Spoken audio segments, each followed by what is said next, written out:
नमस्कार, मास्टर रेसिपीजमध्ये सगळ्यांचं मनापासून स्वागत. एखाद्या विशिष्ट ऋतूमध्ये एखाद्या भाज्या होतात, फळं होतात, तर ते आपल्याला खायला पाहिजे. मग त्याचा संबंध सरळ आपल्या त्या ऋतूशी असतो, त्या ऋतूत येणाऱ्या सणवारांशी असतो. कारण काय असतं की आपल्या शरीरासाठी ती फळं, ती भाज्या आवश्यक असतात. असाच एक प्रकार आहे चिवळीची भाजी. तर चिवळीच्या भाजीपासून आपण वेगवेगळे प्रकार केलेले आहेत. इव्हन चिवळीची नुसती भाजी करतो, तिचा झुणका करतो. त्याच्यानंतर चिवळीचे आपण वेगळ्या टाईपचे एक क्रिस्पी प्रकारचे असे एक हे केलं होतं. त्यानंतर चिवळीचे आपण वाफाळ्या तयार केल्या होत्या. आज आपण चिवळीचे पकोडे करणार आहे. आणि पकोडे त्यासाठी 3 प्रकारच्या सांगू का की बनवतो या.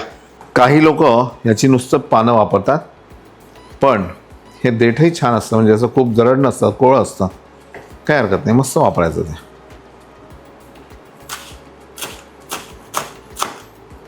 याला छान बारीक चिरून घेऊ आपण.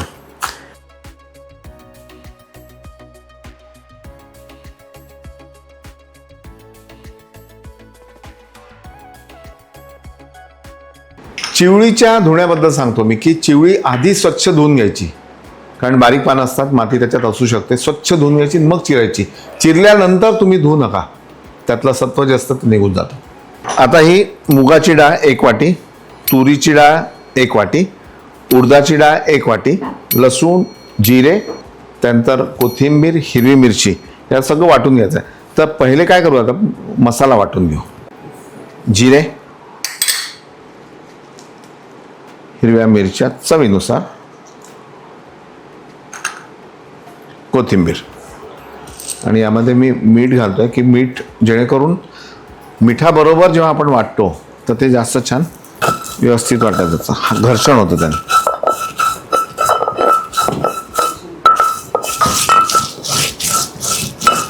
आता याबरोबर डाळी घ्यायच्या. उडदाची डाळ, थोडी तुरीची डाळ, मुगाची डाळ,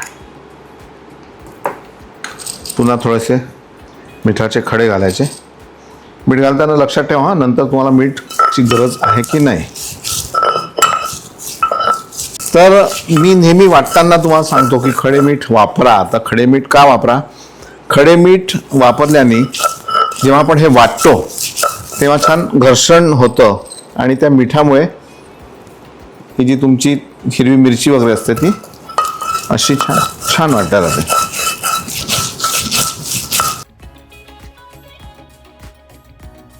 यामध्ये आता आपण एक अर्धी वाटी दही,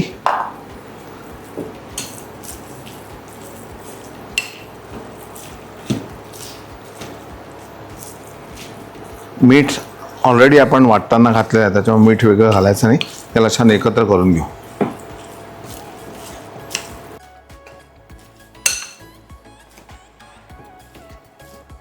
थोडी हळद,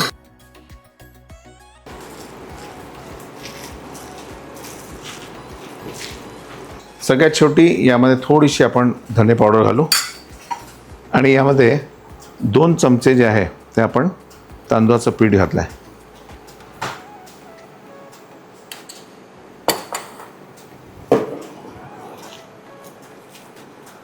तळण्यापूर्वी मी थांबलो का?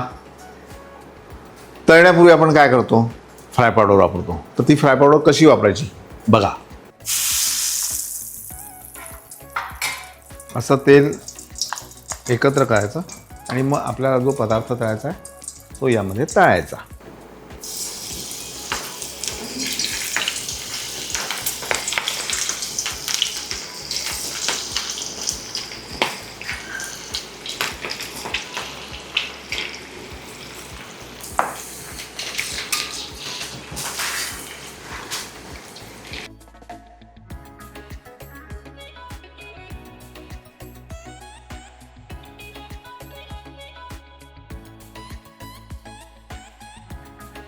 आणि हे कॉटनच्या अशा कपड्यामध्ये 2-3 फोल्ड करून घातलं आहे, जेणेकरून तेल असेल ते शोषून घेईल इन्स्टेड ऑफ टिश्यू.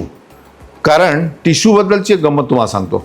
टिश्यूची गंमत कशी आहे की टिश्यू आजकाल रिअल कागद नसतो, त्याच्यामध्ये प्लॅस्टिक असतं. मग कित्येक वेळा गरम पकोडे त्यात घातले तर ते चिपकतात, तर ते हार्मफुल असतं. म्हणून सरळ कॉटन घ्यायचं.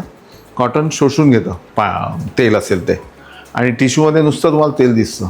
सो हा डिफरन्स आहे, तुम्ही तो लक्षात घ्या आणि त्याप्रमाणे काम करा. अजून पकोडे आपण तळून घेऊ. चटणीसाठी लसूण, त्यानंतर धने हे छान कुटून घ्यायचं.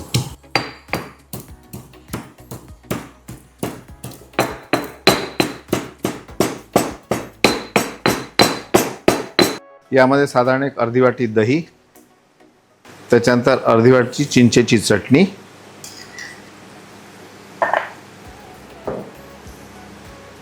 थोडी कोथिंबीर,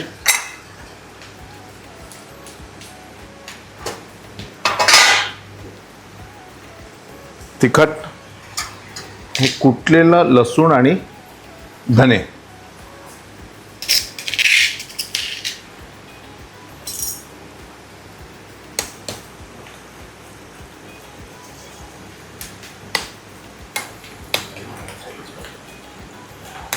ही चटणी या पकोड्यांबरोबर आपल्याला द्यायची.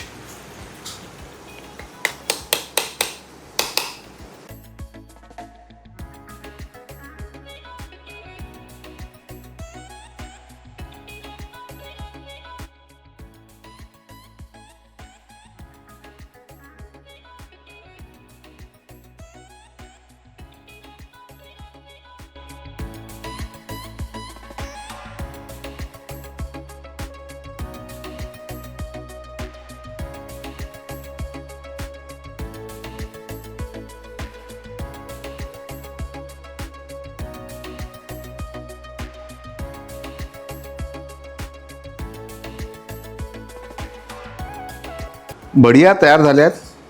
मागे जे एक्स्ट्रा आमचं उरतं की नाही ते आम्ही टाकून देत नाही, तळत असतात, सगळेजण खातात. तुम्ही पण तळून खा, बनवा. नुसते एकटे खाऊ नका, शेअर करा. मी पण हे शेअर करणार आहे.